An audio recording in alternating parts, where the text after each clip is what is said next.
Здравейте, приятели! Днес ще ви срещна с Невена Златарева, човек, който се бори да сбъдне мечтата си. Здравей, Неви! Благодаря, че ни включи в натоварената си програма. Здравей! Много се радвам, че участвам. Много хора казват, че нямат време да се занимават с това, което наистина им харесва, че просто живота им е твърде натоварен. Кажи ни, ти с какво се занимаваш, с колко дейности паралелно? От може би 4 години се занимавам много така усилено с фотография и в общи линии това е основната ми дейност към момента. Работя и друго нещо. Едновременно с това уча магистратура фотография. Въобще правя страшно много неща едновременно. Но, честно казано, човек, според мен поне, човек, ако наистина иска да сбъдне мечтата си, трябва да положи неистови усилия за това. Въпрос на организация ли е да можеш чисто физически да ти стигнат тези 24 часа в денонощието? Истината е, че се изморявам. В по-голямата част от случаите, нали, действително се изморявам, но въпреки всичко тук идва мотивацията. Основното ми е мотивация и организация на времето. В смисъл, наистина гледам доколкото мога да си разпределя времето, така че да успея да смогна да свърша всичко, защото наистина имам желание да го свърша и наистина имам така, с любов го правя. Хората на изкуството като че ли са най-неразбраните и е най-трудно да си изкарваш прехраната именно чрез изкуство. Какво те влече във фотографията? Защо се бориш да вървиш натам? Защото ме зарежда, защото страшно много я обичам като дейност, защото открих себе си по някакъв начин. В смисъл, това е моя начин да изразя себе си пред света. И го правя наистина от сърце и с много любов. И някакси не мога да си представя да правя нещо различно в момента, откакто го открих и откакто се занимавам с това. И в общи линии това ме мотивира да продължавам напред и да се боря, въпреки че има моменти, в които се отказвам, но те са доста краткотрайни на фона на всичко останало и гледам наистина да давам всичко от себе си, за да се получат нещата. Кога разбра, че фотографията те влече? Има ли конкретна случка, която осъзна, това искам да правя, когато порасна, примерно? Тя беше много безумна ситуацията, защото общо взето бях в някакъв такъв емоционален момент, в който търсех себе си.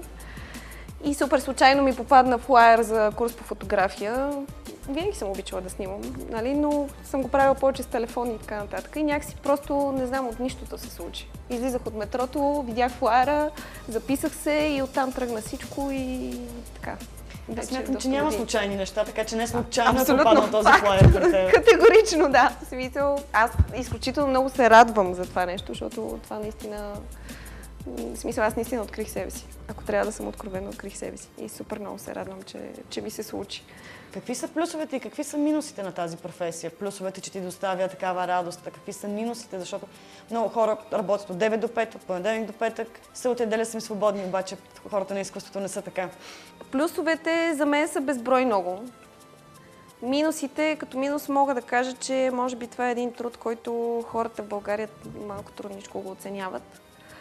И общо взето, нали, опитвам се и се борим всички, нали, които се занимаваме с подобен тип дейност, се борим по някакъв начин да докажем на хората, че това всъщност наистина е много работа и тя изисква непрекъснато да си креативен, непрекъснато да си в топ на въображението си, непрекъснато да измисляш някакви нови неща. Нали? В смисъл, това изисква страшно много интелектуален труд, нали? Който хората са свикнали вече навсякъде, всеки снима с мобилни телефони, с каквото имаш, така че общо взето, нали, фотографията те залива от всички посоки, въобще визуалното като цяло. И може би до някаква степен, така, леко по леко, просто се борим да докажем, че това нещо наистина така, е много труд и отнема време и общо взето и много усилия, за да се случи. Какво искаш да постигнеш? Как си се представяш след 10 години, примерно, когато вече се издържаш изцяло от фотография, занимаваш се с цяло фотография, хобито ти е твоя работа? Аз в момента съм в един период да преодолея себе си по някакъв начин и да се опитам да избягам от страха това да се занимавам само с това. Нали? Това е нещо, над което работя и може би след 10 години си представям определено, че ще се занимавам само с фотография във всичките й форми, в общи линии. Промяната ли е най-страшното нещо? Защото много хора именно промяната ги плаши, когато трябва да се занимава с нещо изцяло, да ми се промени живота. Това ли е най-стряскащото? Ами според мен да. В смисъл, това е едно предизвикателство, което човек, когато е влязъл в коловоза, вървейки си някъде по път, нали, общо взето всяка една промяна те плаши, малко или много. Вече дали ще имаш смелостта да вземеш решение и да тръгнеш в посоката на промяната, нали, вече е въпрос на личен избор. Нали, аз не мога да кажа, че нямам смелост да го направя, просто е въпрос на време, може би. В смисъл да озрее този момент, в който аз наистина така, ще имам смелостта да работя изцяло и само с това. И не знам, но според мен това е определено основен проблем на хората. Така смятам. Някоя интересна случка по време на снимки да ни разкажеш? Много те случки, много. В общи линии. Мога да ви разкажа една прясна случка от вчера, в която претърпях много интересно поражение по време на снимане.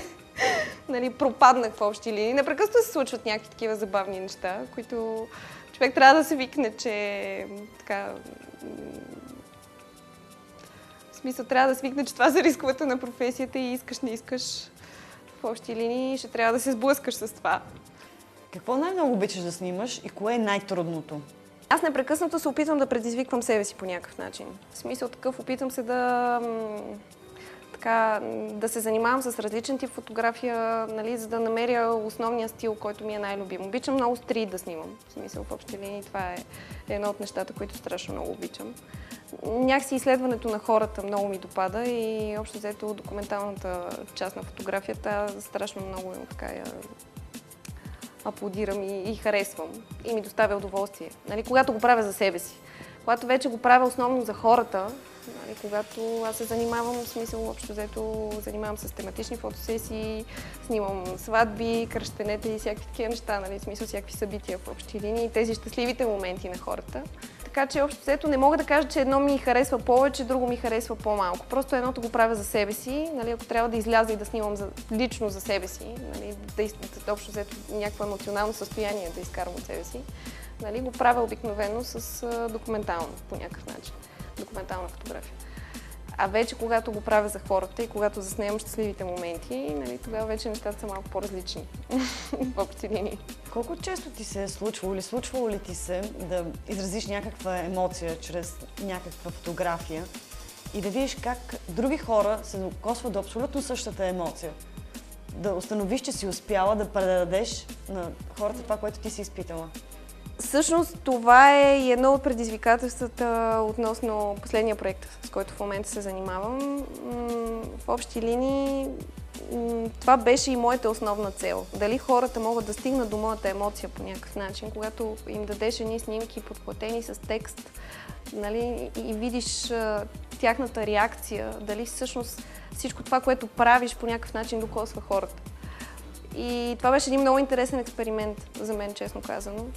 Може би за първи път така ми се случва да искам до такава степен обратната връзка на хората и беше един много интересен експеримент и съм много щастлива от резултатите, защото така получаваш някакво разбиране, защото в живота в момента, нали, общо взето всичко е визуална комуникация по някакъв начин. В смисъл, ние пишем на телефоните, всичко е визуална някаква комуникация, която споделянето малко отива на заден план. И се радвам, че така успях по някакъв начин да стигна до хората, дори не чрез социална мрежа или нещо подобно, нали? Просто да стигна до истинските хора. Много ти благодаря и ти пожелавам много успехи, защото трябва да подкрепяме хората, които искат да се развиват и да върват напред. И да опознават себе си, да опознават и околните същевременно. Много благодаря. Пожелавам успехи и късмети на теб и още взето много се забавлях. Мерси много. И аз благодаря.